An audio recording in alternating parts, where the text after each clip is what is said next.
so that when we see the images of monarchs, we don't take them to be the mono-ethnic representation of this society, but the images instead of the people that ruled, not the people that were in those societies.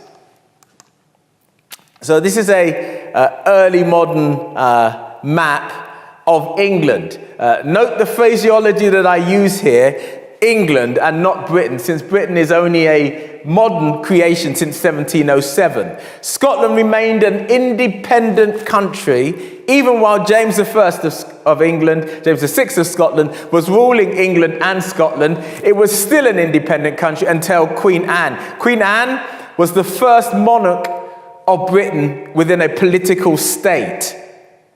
Now, the political state of England, very importantly, included, during the Tudor period, Wales, because the Tudor people, the Tudor family, were Welsh. The actual name Tudor is a Welsh name. It isn't an English name.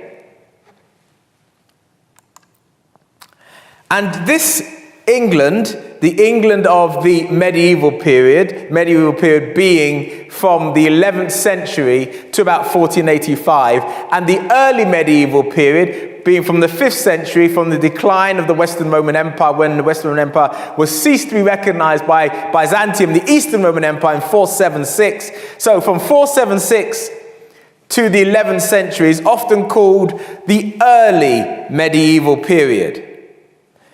The later medieval period is described as being from the 11th century, from 1066 if you're living in England, to 1485. And the early modern period and the beginning of the Tudor period is described from 1485 up until 1603. And then the early modern period continues to the Stuarts from 1603 all the way into the 18th century.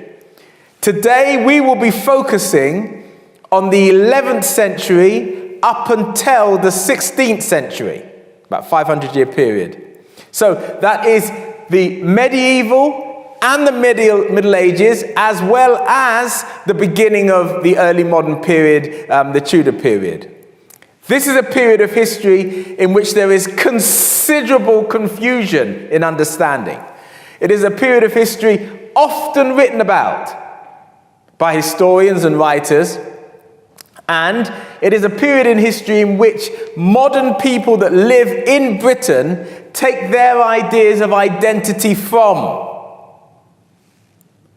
It is the period in history where people say that English identity was fashioned, and it is also a period in history where people say that English nationalism was fashioned, and British nationalism too. It is a period in history in which there are considerable myths written about it, and that the reality of English and later British society is not often known, understood, or talked about. So these are the usual suspects, as it were, of the latter part of the period that we are talking about, and somewhat of the earlier part of the period that we are talking about. The medieval English history is peppered by kings and queens. People like William I, the first monarch to rule from 1066, who inherited his throne through conquest and defeating the Anglo-Saxon king Howard Godwinson at the Battle of Hastings, and then went on in the north to drive out pretenders to the English throne and to establish an Anglo-Norman hegemony that lasted effectively for the next 400 or 500 years. Somewhat like that. There's actually more complicated than that, as we'll come to see. Within that period, the people who ruled in England, certainly for the first 300 years, claimed their right to rule by not being English. Yes, I didn't misspeak. These people claimed their right to rule by not being English. They claimed a Norman, a French ancestry, in fact, almost any ancestry except for being English. Now, this was despite the fact that a good proportion of them, although not all of them, were English born. Some of them clearly weren't, but some of them clearly were. But that wasn't the reason why they held their position in England. They held their position in England because they weren't English in ancestry, because they could claim heritage from William I. It is that blood, that foreign blood, that made English kings. This is very important for our ideas of identity. This notion of foreign blood, of Norman blood making you noble, wasn't just a question of the kings. It was also a question of the higher nobility.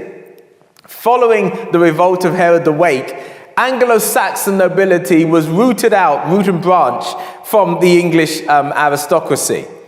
A Norman aristocracy was put in place. Now, this Norman aristocracy was colloquially Norman, since it also included people from other parts of France and even some from what is now northern Spain and from the eastern part of, from the western part of what is now modern-day Germany or Germania.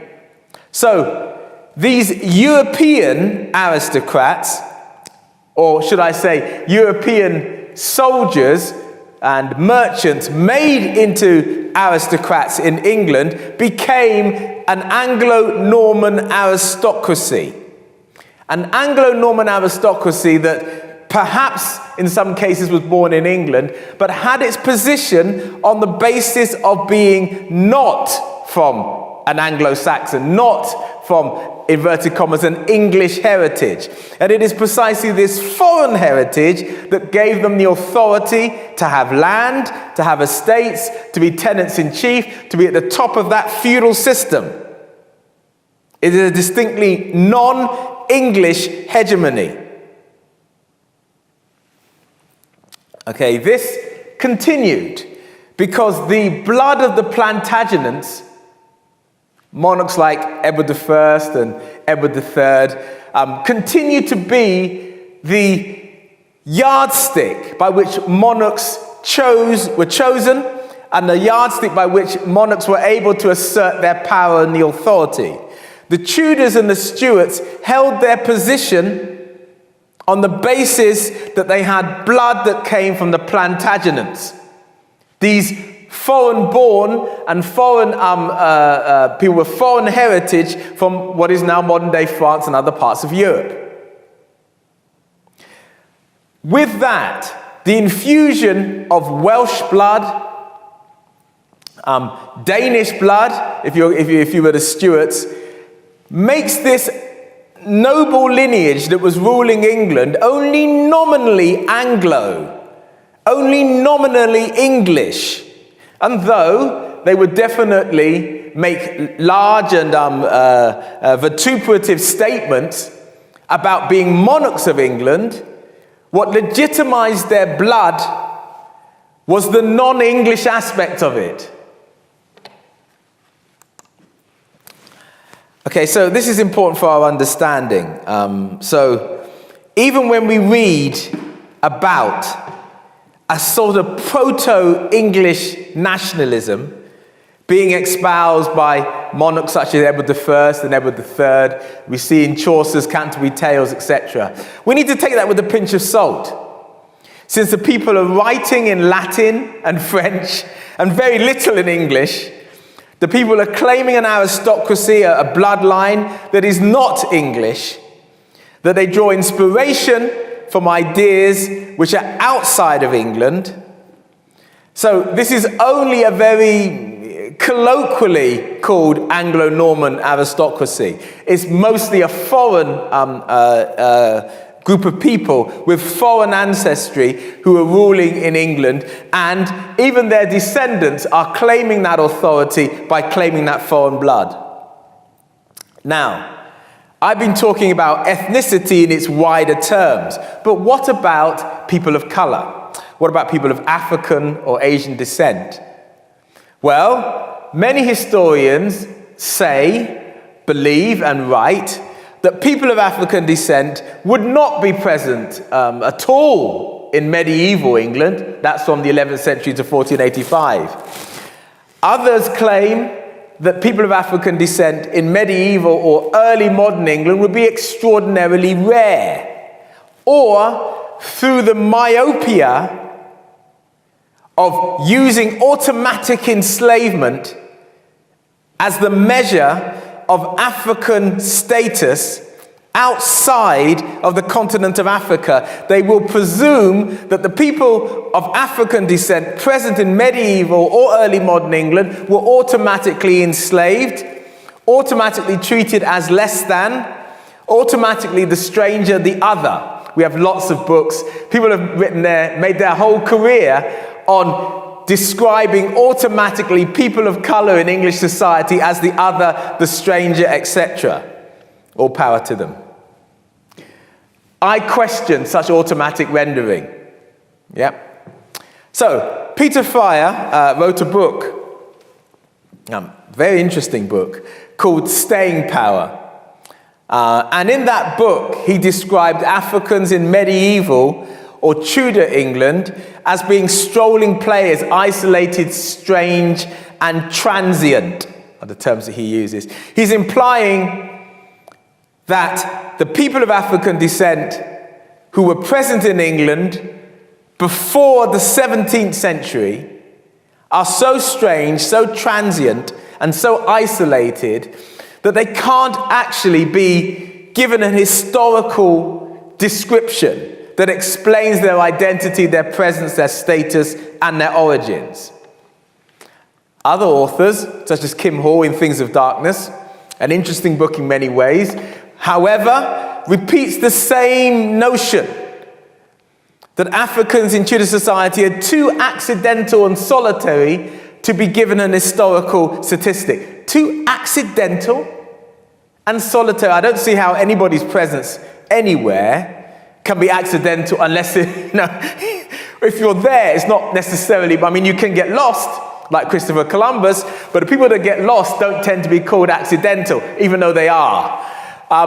So I think it is rather presumptuous to presume that people of African descent would automatically be accidental and solitary, automatically individual, and automatically not be in any position either in terms of size, numbers, position, or effectiveness within the narrative they play within English society to be given an historical statistic.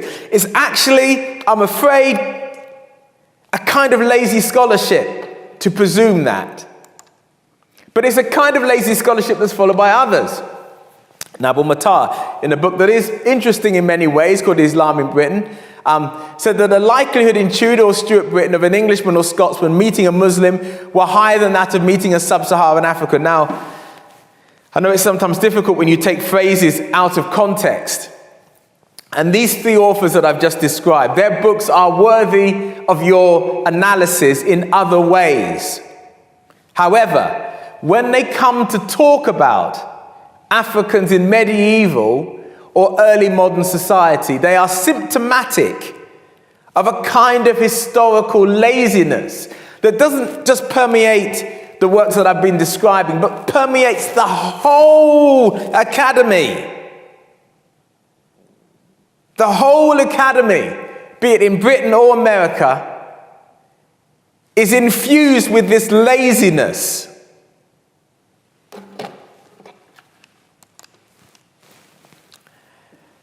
Kenneth Little, in a book, 1948, called Negroes in Britain, doubts if the black man, whether of African or East Indian origin, was a familiar figure in England until well on in the 16th century, except as a chance visitor. We've got this same accidental thing going on here.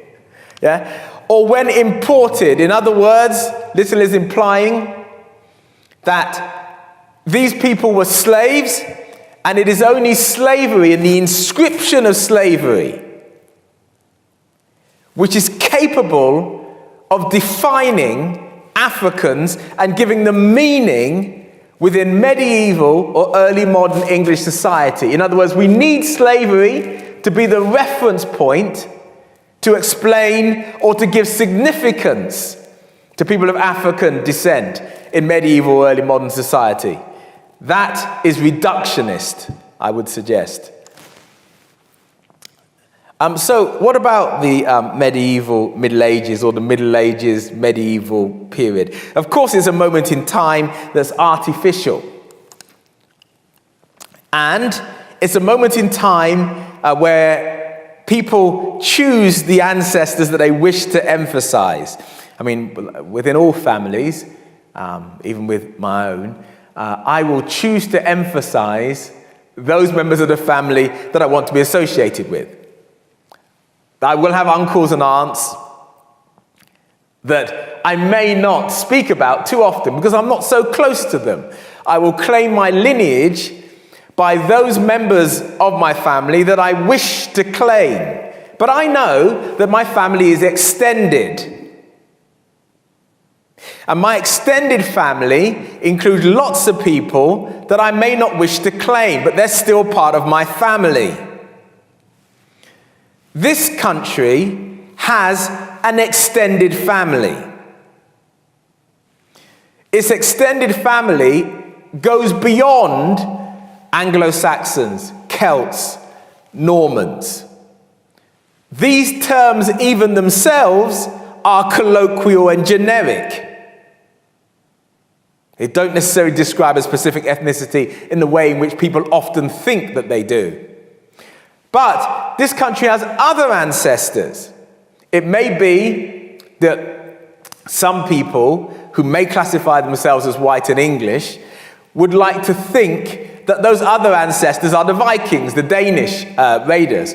But evidence from archaeology, from DNA, from investigation, again and again has shown that yes, whilst there were people that arrived from the 7th century, perhaps even before, up until the 12th century, and even formed a dominant group in certain parts of the aristocracy of England between the 7th and the 12th century, they never formed a dominant majority population within English society, and very, very, very few people in modern English society can actually trace their roots to people who arrived from those regions at that time and claim therefore a Danish or Viking ancestry. However, far more likely,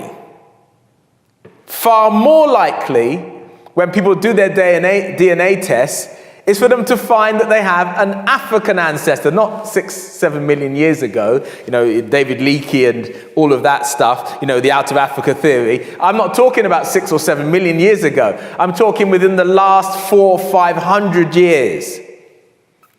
And we're going to explain why those African ancestors are in English family trees. Because they are part of England's extended family, and have been part of England's extended family for at least 2,000 years. So there are respectable ancestors and there are unrespectable ancestors, but they're all ancestors.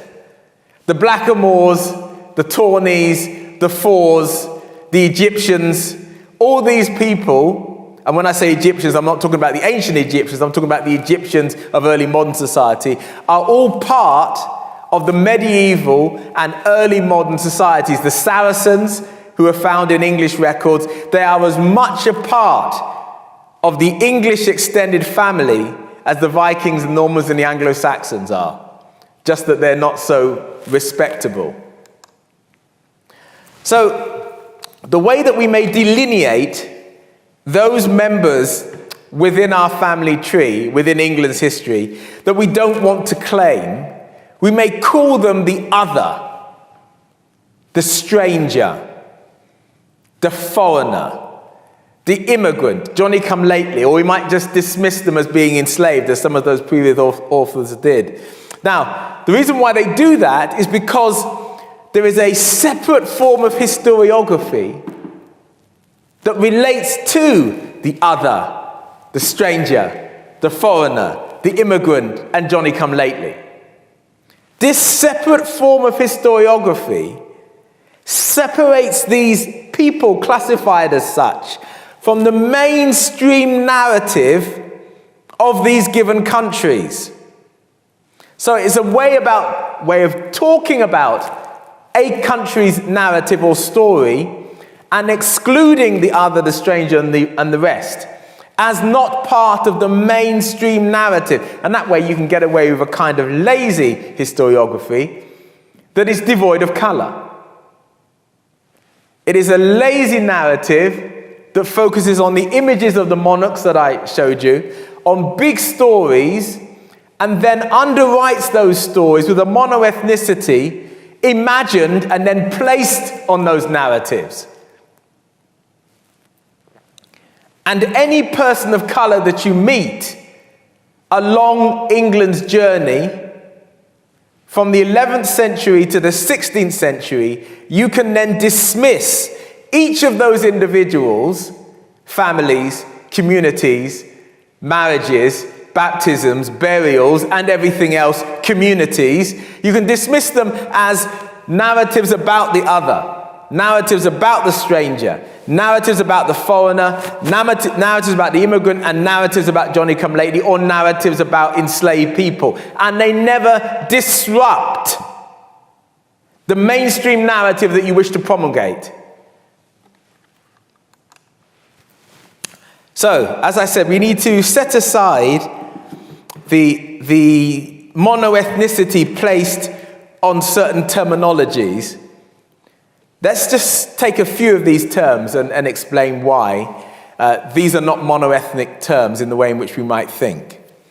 The term Celts, for example, describes a range of people who inhabited Britannia and other parts of Europe from 850 BCE to about 450 CE, and later on other parts of Europe, including Scotland, Wales, and Ireland, later than that date.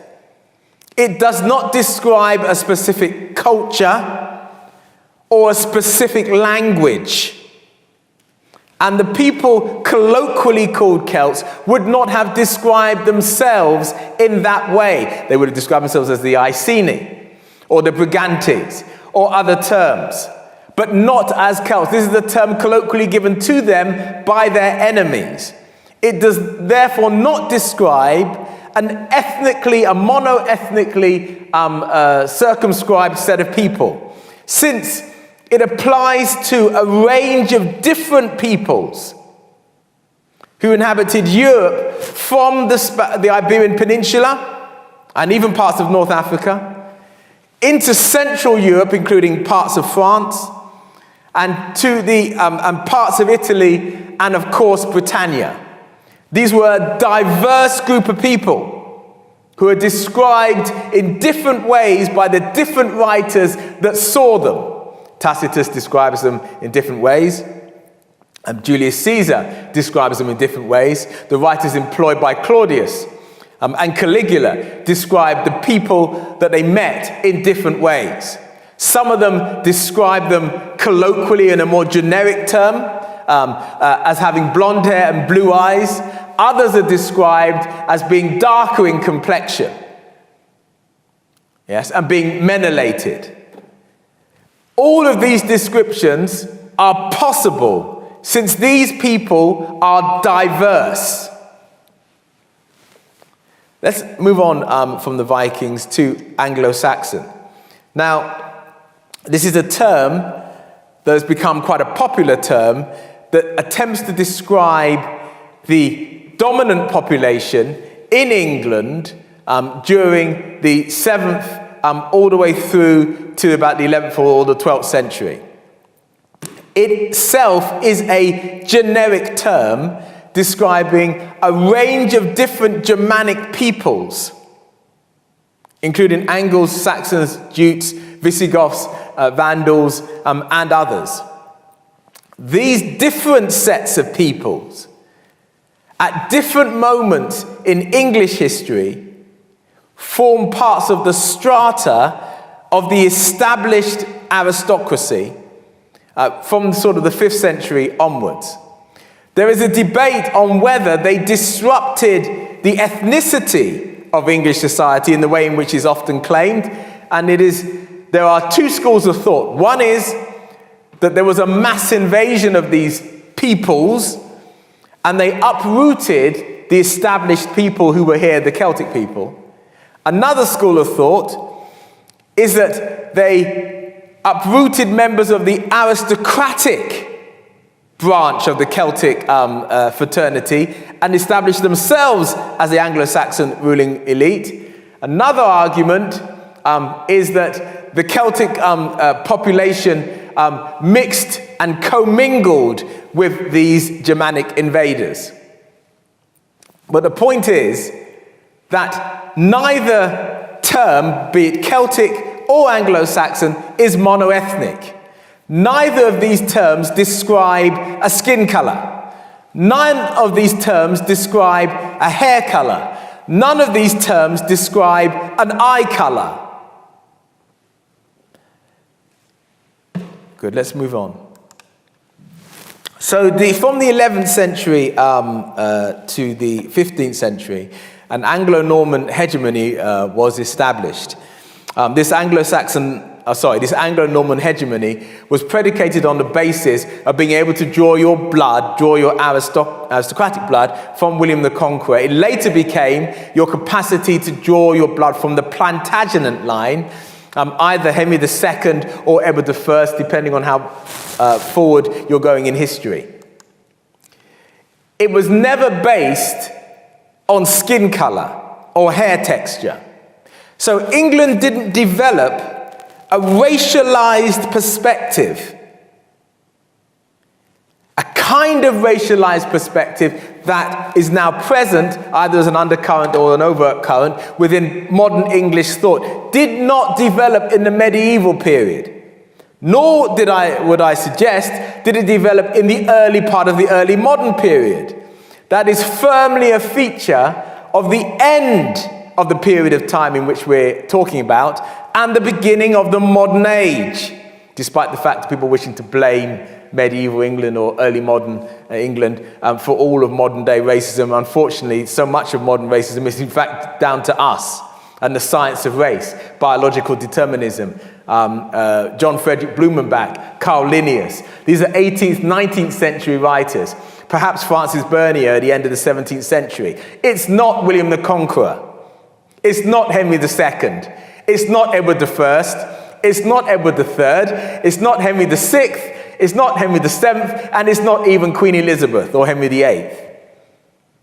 It's actually us, the modern people. So, within the period of time that we're talking about, people of African descent, people of color, were part of medieval and early modern English society. And these people were called Moors, Garamantes, Barbaries. Later, but from the influence of the Spanish, they were called Negroes, or nigar, from the Latin word black. But these terms are later terms. The early terms, such as Saracen, which was a generic term, a term capable of describing lots of people, including Africans. An example, Bartholomew in 13th century Nottingham is on the run. He has escaped from his employer, Roger de Linton, and he is on the run.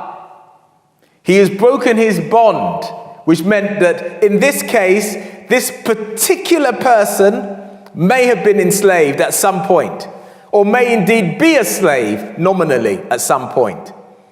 And he's on the run in Nottingham in the 13th century. Bartholomew is described and called a Saracen in the pipe rolls in which he appears. And he is also described as a blackamoor. He's described as a blackamoor twice and a Saracen once. The term Saracen here is a generic term to describe the fact that in this case, Bartholomew is probably not a Christian. So this term Saracen is capable of describing, in this case, a blackamoor, but also other people from Asia Minor and other places too. So, when we see references in English records, we should not dismiss the term Saracen as only applying to Salahuddin or people from Asia Minor, since the term was capable of describing Africans as well as it did with Bartholomew on the run in 13th century England. This term Saracen also described people of African descent, such as the man buried in Ipswich, in the Greyfriars Cemetery, also in the 13th century. This African man, that considerable research has been done on his DNA, etc., probably hailed either from North Africa or the Iberian Peninsula.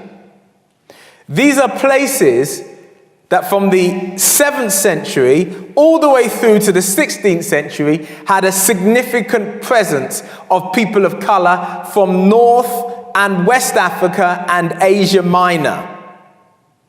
Some of these people were colloquially called Moors and also colloquially called Saracens. The man buried in the Ipswich Cemetery, whose bones we have now dug up and investigated, hailed from one of these regions and was probably employed in the Greyfriars Cemetery in which he was buried.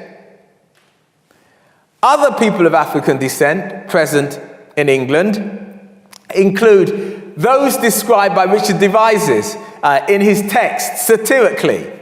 Richard Devizes goes further than the few records that we have definitely, categorically said these people of African descent. He goes further. Richard Devizes actually says it with a satirical note that the people of African descent make up a significant presence of the people of other nations present inside the capital of the City of London. And he also satirically says that if you're a traveller coming to England, pass through London quickly, because it's full of tribes of all nations, including the Gadamantes, including the people of African descent, the people of Moorish descent. Now, this is not entirely surprising that we should find not only records of people of African descent during the medieval period, but that we also should find images of people of African descent present in England and in other parts of Europe. This is because from the 8th century, Gibraltar al-Tariq, that the Rock of Gibraltar is named after, arrived in 711 on the Iberian shore with an army of people, predominantly of whom were of North and West African ancestry. Only a minority were actually from Asia Minor. Gibraltar al-Tariq began a series of incursions, followed up by other people from North, West Africa, and from Asia Minor. These incursions pushed all the way up through the Iberian Peninsula. At one point, during the early part of the 8th or 9th century, the Moorish population had 90% of Spain and Portugal under their authority. Also in the 8th century, these Moorish sets of peoples invaded what is modern-day France, settled down in Picardy, settled down in the Aquitaine, reached as far as Le Mans, settled in parts of Normandy. A reconquista, beginning in the 8th century, sought to drive out these Moorish populations.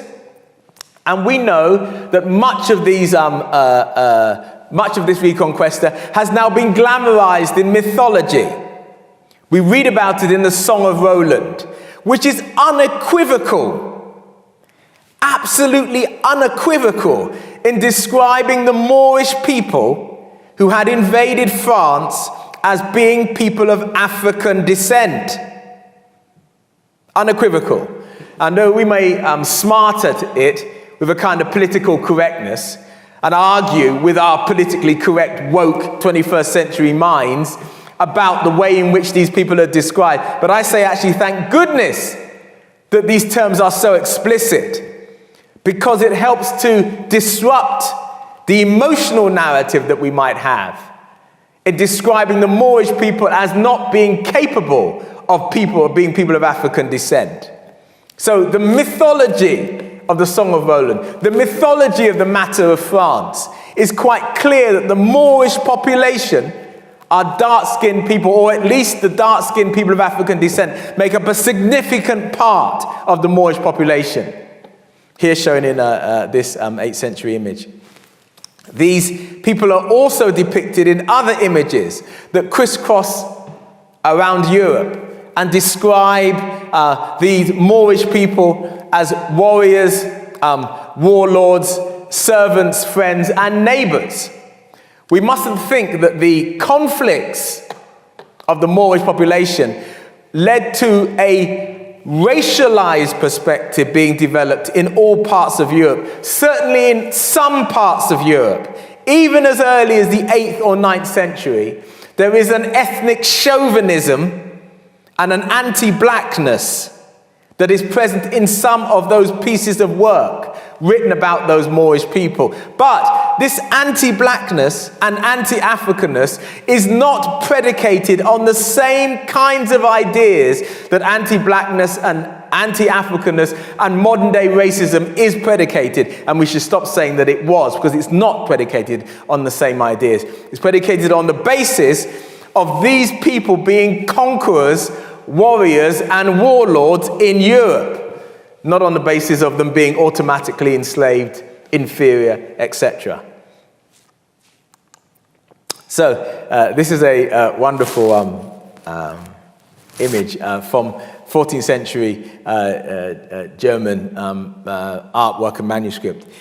It is actually quite much larger than that, and it describes in a visual way some of the very events that I've been talking about.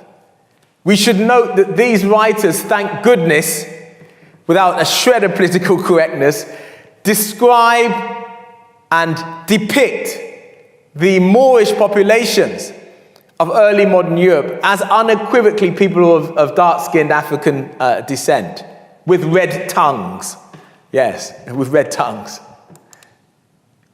Of course, these Moorish populations, these people of African descent, could exist in English society because England had not developed in the medieval period a racialized perspective in the same way as it later developed a racialized perspective. Having said that, England was of course being influenced by some ideas arising from other parts of Europe, which did have an ethnic chauvinism, or in some cases a prototype of ethnology which was anti-black and anti-African, especially in the Iberian Peninsula. In Aragon, as the last Moorish stronghold of Granada was defeated in 1492, and the Moorish lands were sequestrated, and Spain and Portugal were made into unitary states, the Moorish population continued throughout the Iberian Peninsula, contrary to what some people may say, up until 1632, when 300,000 were expelled by Philip III. Between that period of time, 1632 to 1492, Aragon took on the imagery and the symbology of the Moors as a representation and a prototype of their coat of arms. Of course, Catherine of Aragon, when she arrived here in 1502, brought that symbology with her. But it's not just a symbology that she brought. She brought with her Moorish people. They came with her. They were part of her entourage.